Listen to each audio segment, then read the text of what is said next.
Have you noticed that there is a heavy concentration of the NFT community on Twitter? If you're in spaces, you'll hear from various founders and team members that it is extremely crowded. A lot of people are competing for the same attention. However, when they go to different platforms, it just doesn't work. Well, today we're going to dive into that and explain why it might be a very good idea to explore other channels beyond Twitter. Hello, I'm Taj, digitally known as Tropic Vibes, the host of Nifty Business, where we highlight NFTs and explore Web 3.0 as we move from pure speculation to creating real-world value.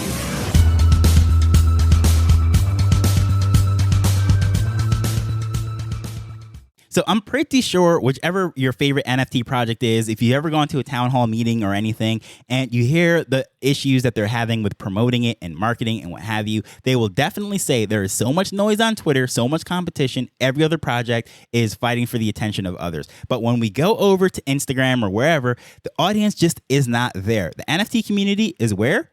On Twitter. Therefore, we put all of our energy and efforts into that channel. Now, that makes sense. Go where your audience is. However, when they say we can't figure out how to make it work, there is a huge issue with that. And I think a lot of it comes down to basically it is the same speech syndrome. And that's just a funny way of saying they're telling the same exact story in the same exact way, regardless of what audience is there. So if you listen to yesterday's episode, you know the importance of telling stories and getting the idea out there and communicating. Now, that is all fine and dandy. And a lot of people will say, well, you have to be on multiple channels and you have to communicate. So what most people tend to do is just use the same content and put it out everywhere. Now, that's better than nothing. However, a lot of people get discouraged and say, you know what, those other channels just don't work. So why even waste my time? Why go over there? Well, with the same speech syndrome, it's like basically a politician walking into a room, no matter where they are. They could be in the urban areas, they could be in the country, they could be in a factory, they could be in a white-collared office with a whole bunch of financial brokers or whatever, and they're telling the same exact story. Well, guess what? A story is not going to hit with a farmer that's going to necessarily hit with a stockbroker. Sure, there's certain things that are in common. Yes, they are human beings. They have feelings. They probably have families. They have certain aspirations that we have in common. However, the challenges, the languages that they use, their frustration, their pain points, their ambitions, their goals for the year could not be further apart. So you can't tell the same exact story to multiple audiences and expect the same result. For example, if you're speaking to a room full of teenagers or you're speaking to a room full of CEOs, it's going to be a very different conversation that's going to be had. I mean, yeah, people are people, but I don't really think that needs much more explanation. It is pretty evident with Web3 founders, NFT projects, and what have you. When they're speaking to different audiences, they might be speaking to investors, or they might be speaking to the customers, if you will, that want to buy into that project. So the language that they're going to use is going to be very different.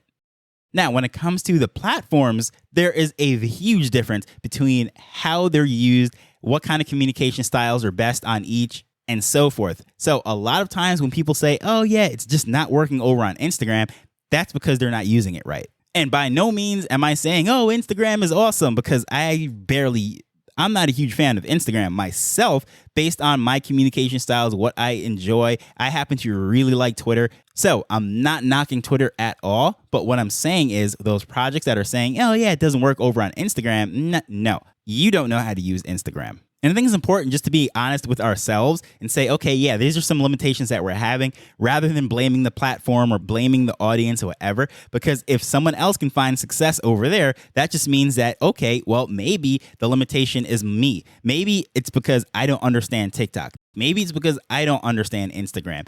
Maybe I spend so much time on Twitter because it resonates with me. Therefore, I know how that audience works. And it's the same thing on each platform. So I remember when I was doing a lot of ads, I used to run ads on Facebook and Instagram and whatever. And my sister will tell you that when it comes to promoting her businesses, she has all of her success from Instagram. She can't get it to work on Facebook. Now, during that same exact time when she was telling people that, it was the exact opposite for me, because I was so much more fluent with Facebook, considering the fact that I've been on Facebook since 2005, I want to say, January 2005, if I remember right, trying to line up all the timelines with when I was in school. And my roommate was telling me that I can ask this girl what the assignment was in class based on Facebook. But that is a different story in itself. I'm not going to go down that tangent right now. So 2005, I've been on Facebook. So I know that platform like the back of my hand. Don't spend much time over there now, but when it came to the peak of my marketing powers online and whatever, that's where I found the success. And she was saying the exact opposite. Why? It's because she didn't necessarily gravitate to social media via Facebook. She gravitated to social media via Instagram. So she knew Instagram like the back of her hand. Whereas it took me 20 minutes just to figure out where the messages were. So you speak to both of us at the same time. You say which platform is better for marketing for your business. We would give you two completely different answers. Why? Not because the platforms are actually any different. It's because we as individuals understand them differently. And based on our usage, we were able to find success differently. The same thing happens here when it comes to these projects that say it just does not work on Instagram or anywhere else. So the content really needs to be tailored specifically for that platform. Sure, the message, the core of it could be the same. However, how it is delivered is very different. You have to really factor in the mindset of the user on that platform and tailor that message to work with it accordingly. And I'm going to go a step even further and say, when you're speaking to an individual, they might very well be on every single one of these platforms. But guess what? They use each one very differently. And I'm going to use myself as an example.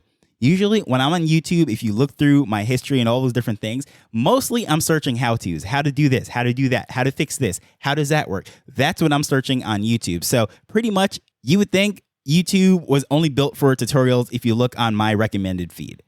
Now, if you go over to my Instagram, you're going to see that pretty much everything is about nature, it's about food and all these like Zen things. You think I'm some sort of middle-aged English teacher that is just trying to relax and have a good time because that's how I use my Instagram. Then you look over at my Facebook, you'd think the only thing that Facebook is good for is speaking to family and friends. And also when I go over there to troll Sports Center for putting up LeBron James posts every 13 seconds. It seems like every time I log into Facebook, they have something up there on my newsfeed waiting for me about LeBron James. So you think that's the only thing the platform is good for. Now, you log into my Twitter, you'll see that everything's about NFTs, crypto, everything's about blockchain technology. So you'd be like, all right, you know what? Twitter is only good for Web3. Why? It's because that's how I use that platform. I am the same person on every single one of these platforms. My personality is the same. I like the same things. I have the same interests. But guess what? I get different things from each platform. I am in a much more relaxed, laid-back mood. Just want to zen out when I'm on Instagram. I want to connect with people. Usually just get some current events, make some planning, whatever on Facebook. Twitter, everything to do with Web3. That's why I'm over there. And so forth. So if you go around the world and pretty much every single one that's on multiple platforms, they're the same way. The same person, but almost like different versions of themselves on each platform, if that makes sense. They're doing different things. They're interacting with it quite differently. So generally speaking, I'm not going to Instagram for some thought-provoking insights about the latest blockchain and comparing each of them with how they tackle the challenges that Bitcoin faces. I mean, that's not what I'm going to Instagram for. And at the same time, I'm not going to Twitter for pictures of someone's garden. It's just not what I go there for. And I'm willing to bet you're the same as well. So going back to this topic at hand, a Web3 business has to be on Twitter and that's the only place it can work? No, I could not disagree with that anymore. Because if you go to Instagram, I'll give you two examples of NFT projects that are finding huge success over there. Number one, the V-Friends. Number two, the Pudgy Penguins. And if you notice, the thing that they have in common, you can scroll all over their page. There really isn't very much mention, if at all, about NFTs, blockchain technology, the fact that they're in Ethereum and all that stuff. No, it is just not there. They're telling stories about the characters, the brands. They're using and leveraging the cuteness of them, if you will. They're trying to get a message across that really interacts and engages the people in a way that Instagram people actually engage and use the platform. It would not have the same effect if they were just putting up a whole bunch of audiograms of their latest Twitter space or their latest podcast or whatever it might be. No, they're actually using visual aids and images, in most cases, very little text, and they're telling a story, usually with some sort of emotional appeal to it. And if you listen to yesterday's episode, well, that's what we're not really very good at in Web3, right? We are all about the tech, all the problems it solves and all of that. But when it comes to telling the story, for the most part, Web3 people absolutely stink at doing that. So when they say that it doesn't work, you cannot go over on Instagram and speak about NFTs. Well, yes, in the sense that No, it's not going to work if you just go over there and start spewing out the specs of a blockchain. Well, yeah, it probably won't have much success. However, if you go to that platform and use it as you use it, or the users on that platform use it, like why they're there in the first place, regardless of whatever project or whatever business you're trying to build, just understanding how you use that platform and how they're using that platform and then tailoring that message within that, it will go a long way. Because if you notice, every single person that ever says that it just doesn't work on LinkedIn, it just doesn't work on Twitter, it doesn't work on TikTok, it doesn't work on Instagram, it doesn't work on Facebook, you'll realize that they're usually copy and pasting their Twitter strategy and trying to export it to those platforms. And that, of course, is not going to work. Completely different audiences, completely different platforms and mindsets. I mean, it's just night and day. Now, I'm not saying that you should spread yourself thin and try to be on every single platform. Well, even myself, I focus primarily with Twitter when it comes to Web3 and this stuff. My podcast could very well be out on every single platform, but I am a team of one. I know what my limitations are. I know exactly how I use platforms and what have you. And yeah, as I grow, as I add on maybe a virtual assistant or whatever it might be, I would want to be on every single platform, but I personally know that I just don't have the bandwidth to be successful on every single platform. If I ever said something like an NFT podcast would have no success over on Instagram, well, that's only shining light that I have my own deficiencies, right? It's blaming the platform rather than saying, you know what, I just don't know how to use that platform to the best of its leverage that platform to its strengths based on my content, right? I mean, those are two completely different statements. One of them takes responsibility for myself, my own deficiencies and what have you. The other one just throws the blame on the platform. And I think that's what a lot of these founders, a lot of these projects are doing. And they say that, no, it just doesn't work. But think about it this way, right? If all of the NFT people, all of the communities, all of the Web3 gung-ho crypto curious people are all on Twitter fighting for the same eyeballs, and it's a very small subset of the entire population, it has to be much more difficult to stand out. Your content has to be exquisite. You have to really put more time, more emphasis on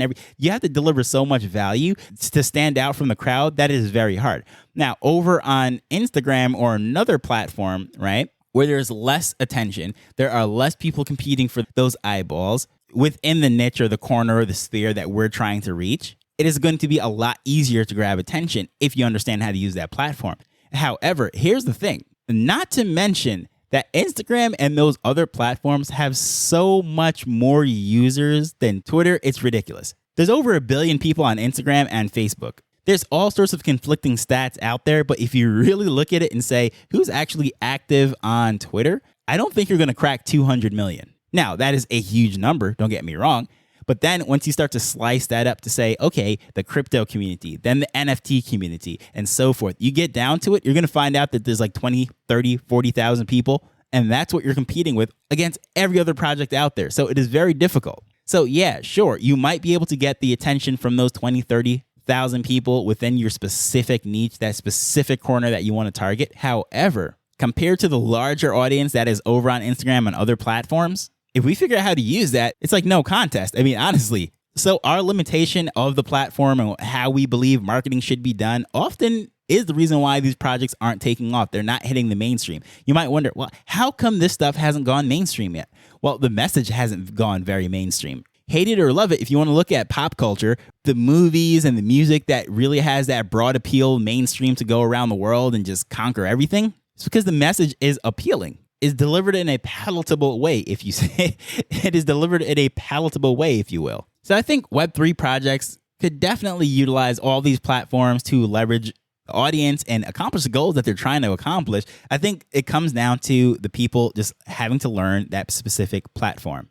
So just as we wouldn't walk into every single room and tell the same exact story and hope to get the same reaction from the audience, I don't think we should look at these platforms and approach them the same exact way, because even if they are the same person that is on multiple platforms, as I've explained in this, we use them differently. We're in different mindsets. We're in different modes when we're on each platform. So many times success is not dependent on the platform and how well that works, because we can clearly see it is working for some people. Therefore, the issue is not the platform. The issue is the person that is using it.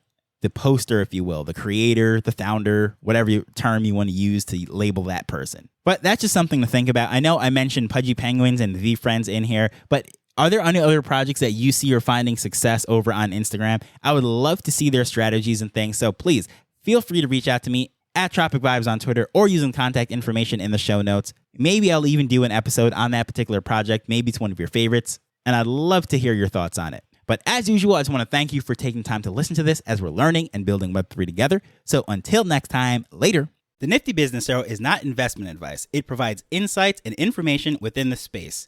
As with anything, please do your own research before making a decision whether you're making an investment or a purchase.